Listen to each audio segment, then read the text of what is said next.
So,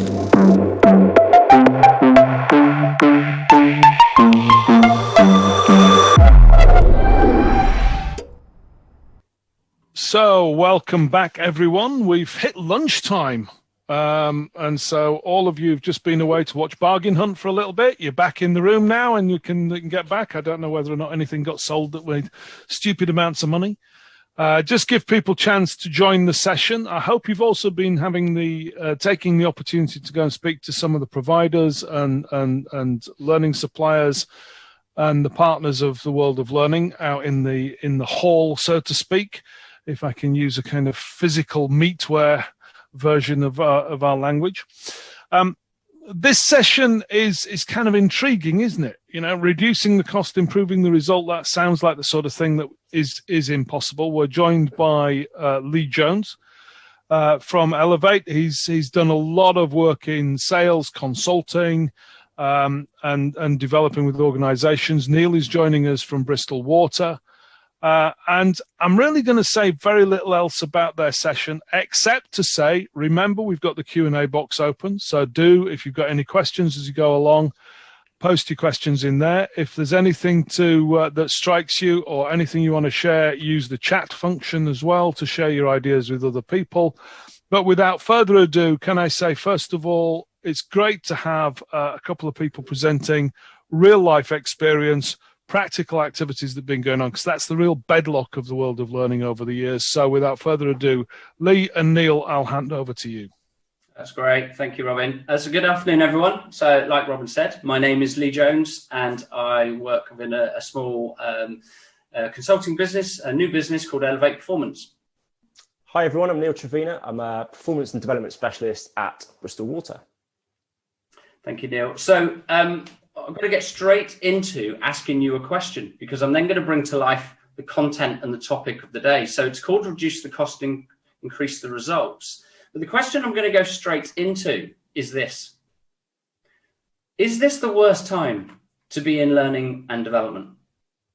So I would like you to put your answers in the chat or to just reflect for a moment, because I would imagine most of you are in the world of learning and development. That would probably be right. I've spoken to a lot of people lately that say that now is the toughest that it's ever been, and we've had some tough times. So, is this the worst time to be in learning and development? So I'm not so sure. So learning isn't just about big, expensive training initiatives. Learning is just as much about finding small levers in the business to pull and push to drive performance. And so it's about helping businesses to find ways of moving human performance in cute and appropriate ways that don't have to be lengthy and expensive. So some of those ways are, if only we could get in a training room right now. So most of our stuff is done through virtual sessions. But whether it's on the job or even in a coaching conversation, there are many different ways to deliver learning, as we all know. So actually, in my view, there's no better way or no better time to show your senior stakeholders than right now that you can deliver results irrespective of the budget. So if you're burning money on learning without embedding or driving results, then in my mind, any kind of learning cost is a bad cost. So if you're looking for some practical, pragmatic ways to deliver learning, then we're going to cover those at the end of the session, and Neil's going to bring some ideas to life that he's been doing in Bristol Water, and I'm going to give a few ideas of my own. But importantly, this session looks at reducing unnecessary costs in learning. Also, in something which is just as important, is increasing the results. So it's really, really important that even more than ever that we show that results are something that we're striving for. In some businesses and sectors right now, the gains that can be achieved through developing human performance can give a higher return on revenue, I believe, than the cost reduction achieved through redundancy. Strongly believe that. I recently wrote in the training journal about that very same thing. Plus, if you focus on the return on people and developing your people for an increased revenue, it's a much better longer term strategy because you're not destroying and removing your greatest asset from the business. So if people development is done right, it can return huge results. making sure your people assets are delivering that return on investment. And it really, really frustrates me when organizations make such short-term redundancy decisions to get the cost out for the short term and making themselves deliver on this year's number. So getting it right can yield massive ROI and impact the bottom line. So we kind of know this. We find these stats all of the time. The industry is forever producing information that says we're in the right place and that what we do matters. And so I've just put a few of these statistics on the screen. I'm not going to talk through all of them. But the first two, organizations with a strong learning culture have 37% greater employee productivity and 66% improvement in business results. That's pretty impressive. But the one that I'm going to draw some attention to, this astounds me, and I find this incredibly powerful. 63% of companies with increased turnover in the last year rated leadership and management development as their top priority. I think that's phenomenal. For businesses that have increased turnover, over half of them are saying the number one priority was their people. So that doesn't leave a lot of other priorities that are more important. So that's really, really powerful. So we've got information out in the market that says that we're in the right industry, that what we do is important. But I want to bring to life a couple of case studies as well. So Neil's going to talk about some work he's done. I just want to share some work that we've done. Now, you could say this is fluffing of feathers a little bit, but actually there's a really relevant point to the case studies that I'm going to show, which is that if you are focused on the right things, and that's what we're going to do next, is look at what those things are, then you can bring massive revenue returns. So here's 3 case studies of some work that me and the team at Elev-8 have been involved in the last few years. So if I start on the left, this one is an interesting one because, as we know, TSB separated from Lloyd's many years ago, and they had an ambition to create their own customer brand. So this was a program that was really about brand identification through its people. But as you see in the results, what we actually had was an increase in customer appointments. So it shows that by developing the human meant that we were able to develop a much stronger connection in customers and therefore ended up in revenue return. Moving to the middle one, this is a sales program, but this is where we have focused on sales skills and a culture within an organization that has delivered nearly a 6,000% annualized return on investment. So by increasing turnover, obviously gives us a return on investment, but the investment of that program against the return was so insignificant that if we get the components of that program right, it shows that we've got opportunity to massively outweigh the costs and the spend on our programs. And then the interesting one on the right with BT, that this is an interesting one because this was work with what was essentially considered a cost center within the business, customer services. So we all consider customer services to be a very valid part of the business, but some businesses see that as a cost center, others as a revenue creating opportunity. And through its faults and customer service centers, we were able to get an increase in sales conversion. So that goes to show that by developing the person and the conversation that they're having brings financial and commercial benefits to the business. So the point there being that we must do some things to make this happen. And what are those things? So we're going to go through a few tips for reducing the costs in our business and making ourselves a stronger partner at a time where, speaking to many of you, we say that our roles around us or even our own roles are being made redundant and our budgets are being cut and slashed. So at those times, how do we build more credibility? So number one, we must build credibility as a learning partner. I've worked for 20 years in learning and development before working as a consultant, very much in the human behavior and learning space. And I got so many things wrong, and I now know what they are. And if I could go back and talk to myself 10 years ago, these are the things I would go and tell myself. Number one, top tip for building credibility as a learning partner, and in tough times like these, finding your voice and getting a voice in the business, is drop your agenda. Drop your agenda and understand your customer. So the amount of senior meetings I would turn up to carrying my learning management system under one arm and my leadership framework competency under the other, and I'd get my big book of talent management out and said, this is what the central learning agenda is all about. And the moment that I realized that the business wanted to talk about its problems and wanted someone to help solve those problems is the moment I got more traction as a credible partner.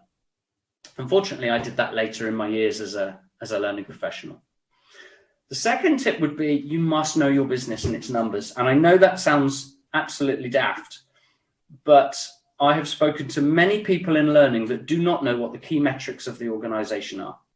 So if you do not know that, how can you help solve its problems? So you must know the numbers of the business that you're involved in. And then one step on from that, to build real credibility, is to take ownership of some of those numbers. So any learning function that runs induction can take accountability for its 0 to 6 month or 0 to 3 month speed to competence as an example. Trainer performance, induction course performance, any of the performance KPIs that are attached to individuals that go through your program. So don't just measure level 1, level 2 results, go further and start to measure behaviors and KPIs. So might be preaching to the converted there, but one thing that I definitely didn't do enough and I would do now is use my network and be political. I've spent too many times dragging my agenda into meetings and fighting for airtime. And I used to fight with the HR director for airtime because the HR director would get invited to all of the meetings and L&D would get invited to some. And what I didn't realize at the time is that those people were very useful to me. So find those people that drive the learning agenda. Find people that have airtime. Find people that can influence the things that you are doing and join up with them and find your route in to get your voice. And sometimes some of the people around you can be useful. Tip number 5, embed your learning. We all know we must embed your learning, but I think it's not just around embedding the learning, it's holding the hands with the operation. And so what that means is we don't deliver training programs, we partner constantly about behaviors and performance. So we are always talking about initiatives that we've deployed and working with the organization to make sure they've been as effective as possible and showing that we don't just drop our training, spend loads of money and then run away. Doesn't cost us anything to keep the conversation going with the business. And then my final point, before we move on to the second of the 3 things that I'm going to talk about mainly, is be creative and be courageous. And Neil's going to talk a lot about this later. But we have opportunity to try new things. And I think sometimes we feel a bit safe to dine out on the meal, the last success that we've had. Being creative means to look for innovative ways and not just show off with our learning and not just do things for the sake of doing them, but find creative ways to put learning pragmatically in front of the learner, whether that's on the job, in the flow of work or whatever we say is important. And it's also courageous to work out when you're doing something doesn't work, to stop it. And I know I was going to talk more about that later. So point number 1, you've got to build credibility. The next 2 points are really about how we make sure that we are delivering cost-effective learning. And we've talked there about how we partner the business, but it's also really important just to remember that when we actually deploy our training, there's some really key fundamental things that could mean that the training works or it doesn't work.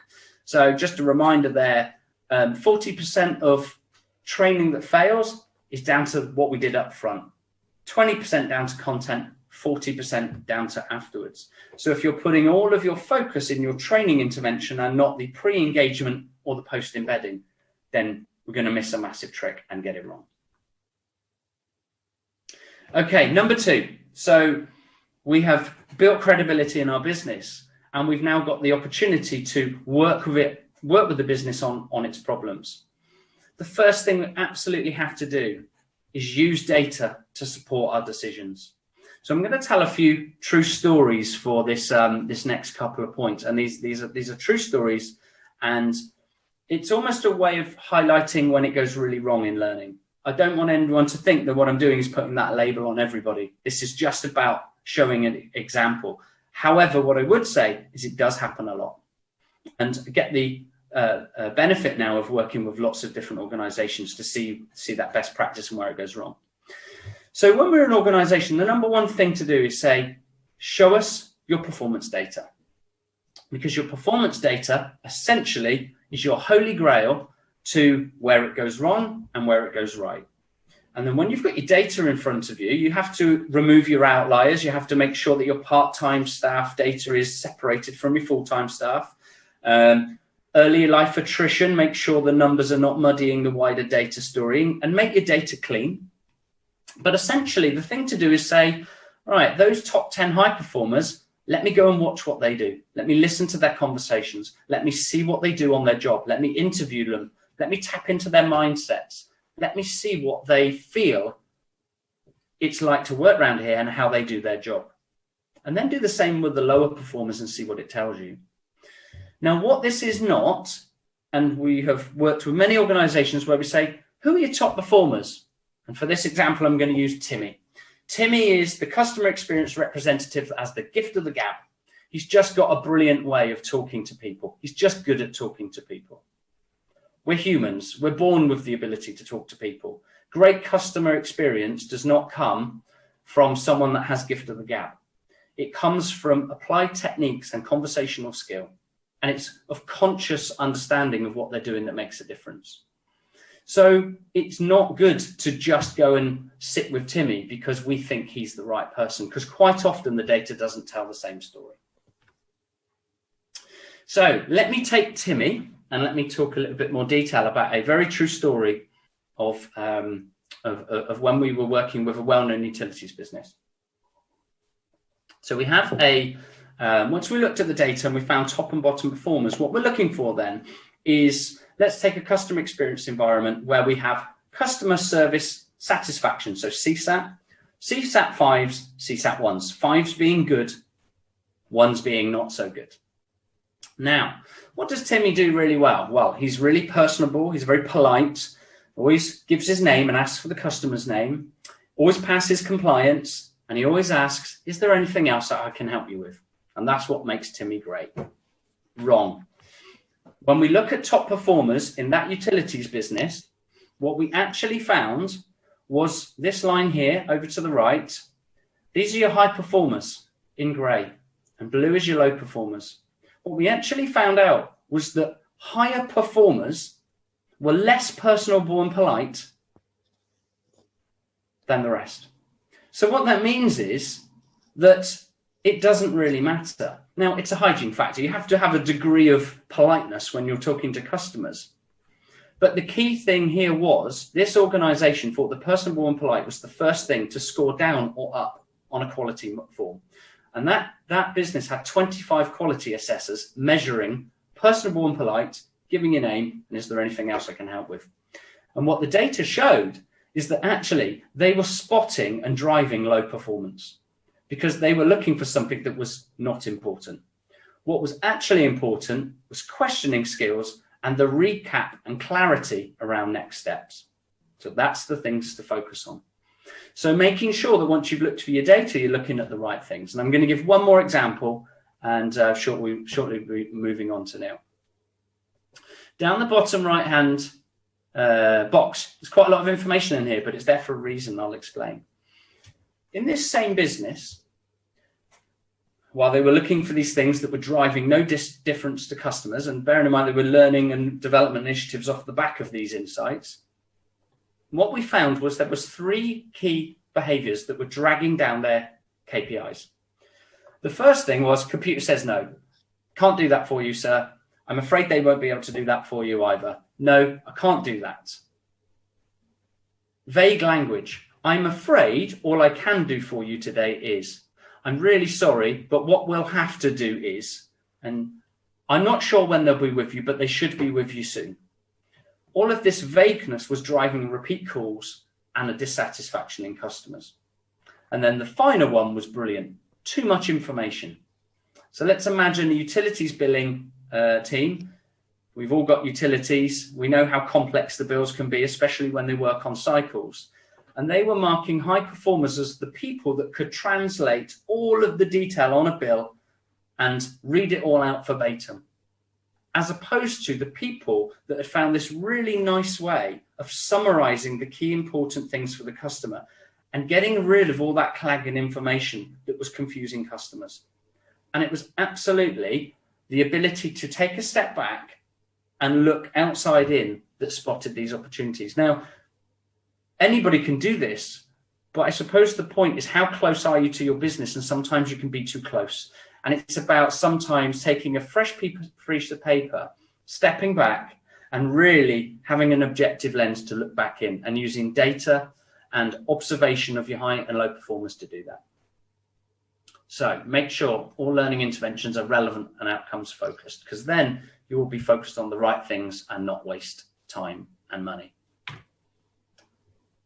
And then finally, look for cost-effective ways to provide instant support. So I've got a few ideas, and I'm going to hand over to Neil, and Neil's going to give you some examples that he's done in Bristol Water.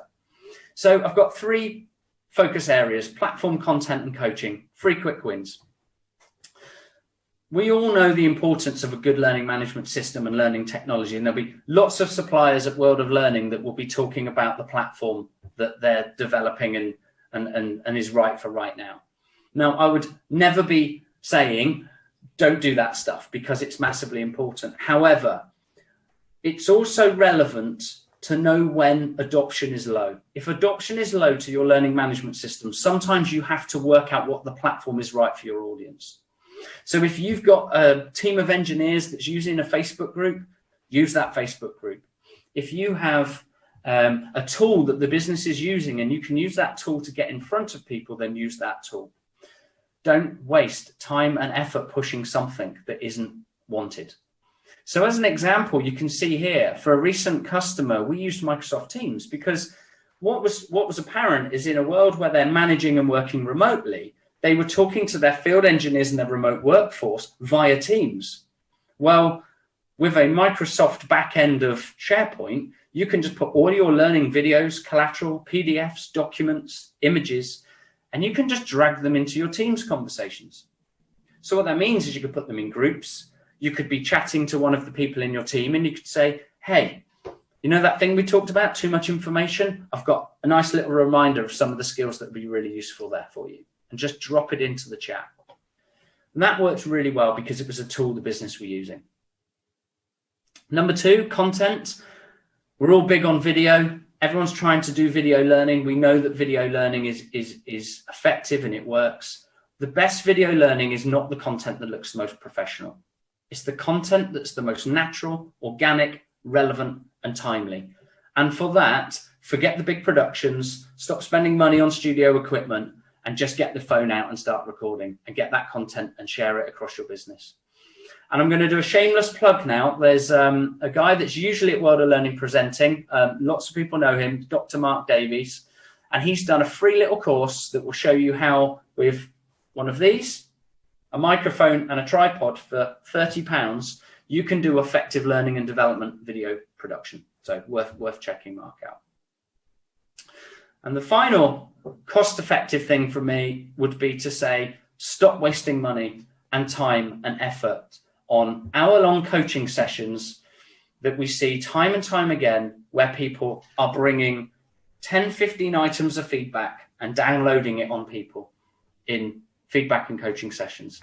The organizations are wasting so much time, effort, and money in ineffective conversations. So what we say is shrink the change, focus on just one thing, and coaching can be done in the moment. It can be done on a phone call. It can be done by patting someone on the back and saying, well done. You did really well there by not giving the customer too much information. Try that again on the next call for me and let me know how it went. 15 seconds of coaching. So to be an effective coach is not to keep asking the question, what do you think you could have done differently? And going round in a repetitive, costly and timely cycle of getting nowhere. Explain what you want the employee to do, show them how to do it, and get them to practice it.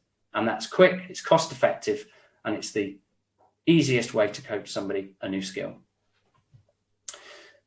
So that's the ideas I'm going to share. Neil's got some ideas to share with you now, so I'm going to stop talking, hand over to Neil. Going to remind you of some of the principles we talked about earlier about being a credible partner in your business, because I met Neil recently. I've been talking to him about some of the work he's been doing. And, you know, when you talk about learning on a shoestring, he's definitely been doing that, but with absolute, effectiveness and results. So over to Neil. Thanks, Lee, and hi everyone. I just wanted to start off by saying when Lee said to me, Neil, you're going to have a 6 or 7 minute stint at the end to talk about some of the things you're doing, I naturally reflected and thought, right, what is it I can give from a useful point of view that's going to give people something to go away with? And what can I achieve in that time frame? And so I hit the internet and I looked at Google, and sure enough, there it was, an article about how to boil the perfect egg, taking 6 minutes 50. So in the last 15 seconds of me talking, if that's one thing you take away from my session in the next 6 or 7 minutes, that improves your family satisfaction results around how they eat their eggs and also reduces the wastage in eggs by 20%, then we're on to a winner. But today we're not here to talk about boiling eggs and getting results from that. We're here to talk about how we can produce business results through innovative practice and through being courageous. At Bristol Water, we are absolutely on a journey as a learning and development function. And we are definitely trying to build on a pretty impressive legacy. Bristol Water is 175 years old, and we've got a tall order to make sure that Bristol Water continues to thrive for another 175 years, which is a monumental challenge. But we're being courageous and we're going out to do stuff. As a learning and development function, do we always get it right? Absolutely not. Absolutely not. Do we get it wrong sometimes? Yes, we do. But are we continually trying innovative things to put ourselves out there, to earn credibility, as Lee was talking around, and also to make sure that we are doing everything we possibly can to deliver business results? So I want to share some thoughts on how we have done that, certainly over the last 18 months, where our newly formed team have been making inroads. So the first thing I wanted to touch on is the importance of networking. And Lee's already talked slightly about the power of networking and being political. Well, actually, what we found at Bristol Water a good 12 months ago was that we needed to, as a department, really understand where the business was heading. And so we made a point of reaching out to those that would know, right at the top of the organization, from the exec, right through to senior leaders, heads of, and below. And what we found actually was there was a good understanding of where the business was heading, but there were small pockets of lack of understanding. There's a bit of a disconnect there. So we knew through that curiosity that that was a business issue that needed solving. So we launched 3 initiatives which cost no money whatsoever to try and support that. The first thing we did earlier on this year was launch a Meet for Coffee initiative, which is exactly what it says on the tin. What we do is we randomly matchmake people from across the business to come together and share ideas and experiences and information on what it is they do in the business. And that is people from exec right through to people who operate out in the field. And what we found through that is people are sharing information, they're sharing knowledge, and they're problem solving together. So that was the first thing we did, which cost no money, and it was a quick win. The second thing we did is we made a point of setting up, and this has been really useful during the pandemic, bi-weekly manager get-togethers. Again, we pull together small groups of managers from across the business and bring them together in an hour-long coaching session with one of us in the talent team to bring specific issues that they are facing. But it has to be specific. So we're quite regimented around what is the problem we're trying to solve here.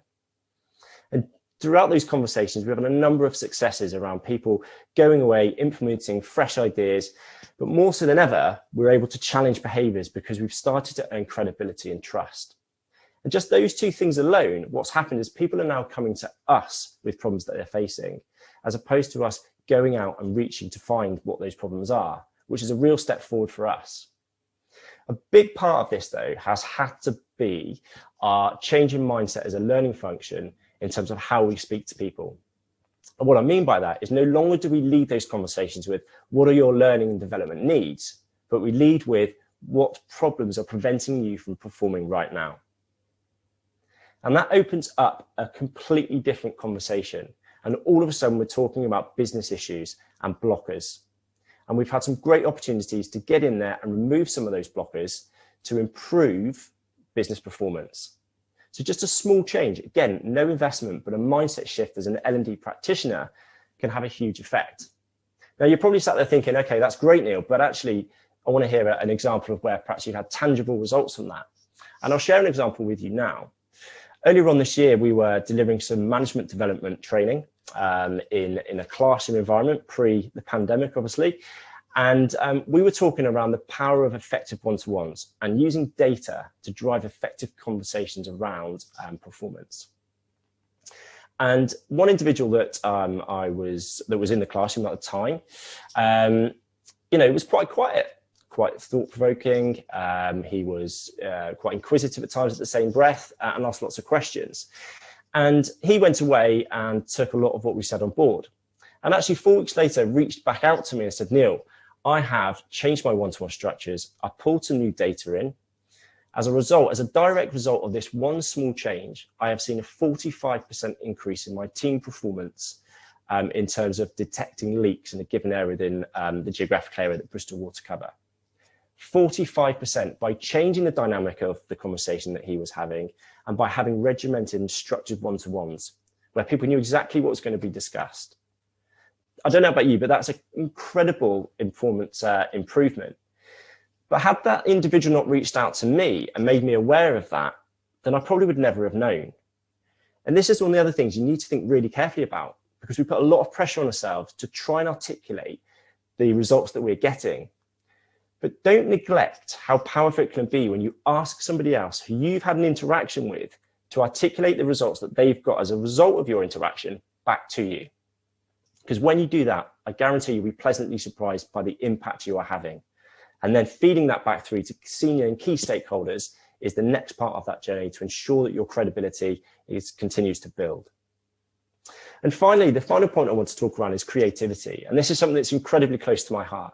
I love nothing more than getting in a classroom and trying to be creative. One of the things we've learned at Bristol Water is actually by changing our mindset around being information givers, guilty, to actually concentrate on how we can make people feel when we have our interactions with them can have a huge impact.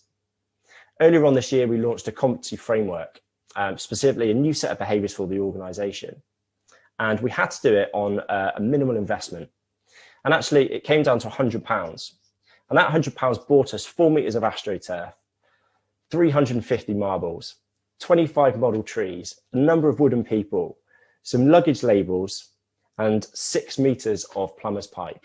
And we walked into the training room to deliver an immersive interactive session to help people feel and understand what these new organisational behaviours are that we were embedding. The feedback we received was from an exec member soon after the first session who said, in our recent exec meeting, Neil, I said that we needed to go external for this and get people in to deliver such a big project. I was wrong. What a great testament to building credibility through innovation and creativity. And finally, I just want to share some thoughts of my own, really, in terms of the journey we have been on as a team at Bristol Water. And the first thing I want to say on that is that not everything you do or we do will bring results instantly. Sometimes you have to create a playing field, create the environment from which you can then start to gain results. And sometimes that can take time. But on the other side of that coin, where are your quick wins? Find them, go after them. And when you get those quick wins, build on them. Don't be afraid to build on them and shout about the work that you are doing. The next point is don't be afraid to fail. And Lee alluded to this earlier. Earlier on this year, we launched an internal podcast because we thought that that was the right thing to do. We thought that people wanted it. It was all singing or dancing and we put some great energy into it, but it didn't work. It absolutely didn't work. So we stopped and we moved our attention to things that absolutely are starting to work. And some of those things I've spoken about already. Be vulnerable and don't be afraid. And then finally, for me, it's about being creative, being courageous, shouting out about the great work that you do, and remembering that, as Dr. Mike Ryan says there from the World Health Organization, the greatest error is not to move and be paralyzed by the fear of failure. Go after it. If it doesn't work, don't be afraid to stop and move on. Thanks very much, Lee. Thank you, Neil. I love the statement. I mean, it's obviously very topical. It's a great place to draw a quote from at the minute, but it really resonates with me because I feel that I'm speaking to business leaders and I'm speaking to people in learning at the moment that have got a real. I mean, some of the chat comments have suggested it. It's an exciting time because what you've got to do is you've got to adapt. There's a word around at the moment. We've got to pivot. And we've got to do things differently. And I think that kind of summarizes the key kind of point of this. It's about thinking about how you deliver performance, not just learning, but how you deliver performance to the organization by tapping into people, employees, and the biggest asset we have. And if we stand still and are paralyzed, then we will not embrace that opportunity. So if you're in a place where you have a job to do to build credibility, now is the absolute time to show the business that you are there, standing side by side with them, sharing the problem, and to Neil's point, trying to overcome those challenges and barriers together. And so now is the time to be courageous. So thank you, Neil. Thank you, everyone, for your time to listen in what we had to say. And hand it back to Robin now, I think, for questions. Thanks very much indeed, Lee. Thank you, Neil. Very insightful. And we've got a question in from Jonathan, which is around the how did you find out what high and low performers were doing? So perhaps if you can answer that, and I'd like to come back to you on a couple of things there as well. So, Lee, I'll hand over to you for that one, if I may. Yeah, so I mean, we have a degree. We do this a lot. So we go into organisations always looking for essentially a way of return on investment for people's programs. So we have to put a lot of effort and work into making sure we've got the right things that we're working on. So we have adapted our own set of tools. So we know what we think good service looks like, good sales looks like, good culture, good leadership. So we've adapted frameworks to look for what we think is the current day high performance. However, the one thing I'd say is that's our view. It doesn't take much to pick up a book and find your own view, or to find the things that work in that business. So we would never go into a business going, it's these 8 things. What we're always looking for is the crucial things that work in that business. So the too much information wasn't on our scorecard. It wasn't in our frameworks, but by keeping our eyes open and our ears to the ground meant that we were able to go, hang on a minute, there's a pattern here in what they're doing, high performers that aren't low. And so you have to work it out. You might not have the answer on a bit of paper before you start the observation. But I think, have a starting point and be open to adapt that starting point. But you don't have to have a framework. You just have to listen.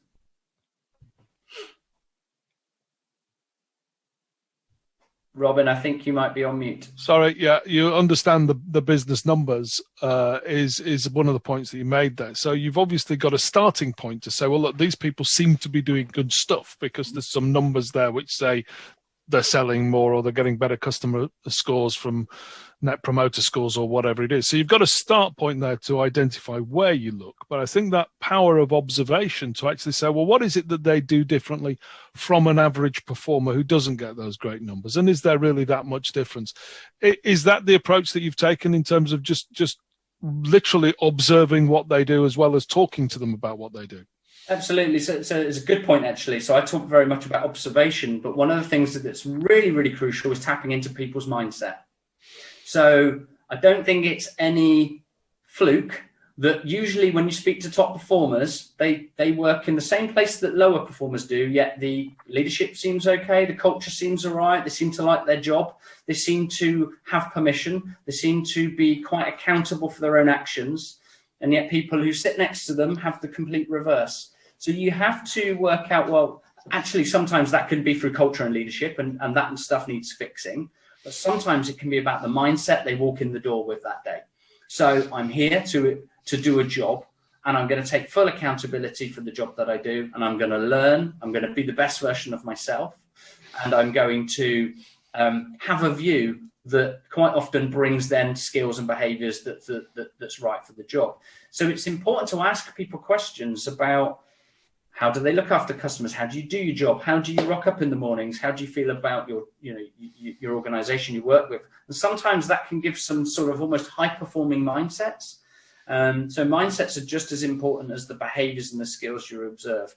And I think, you're right. You have to put the data and say, oh, let's look at those people and then look at those people down the other end and just look for correlation, look for patterns. And quite often, if you look at enough people that are sitting in different buckets of performance, sometimes you might need to do multi-site, multi-region. You quite often find that there are some commonalities. I think that's an interesting observation, and I think sometimes it can be hard to get the opportunity to do that, and to get the space from the organization that you're working with to do that. So that idea of building credibility first, of being able to show a track record to be part of the conversation with that individual is crucial, isn't it? We have been beaten by time.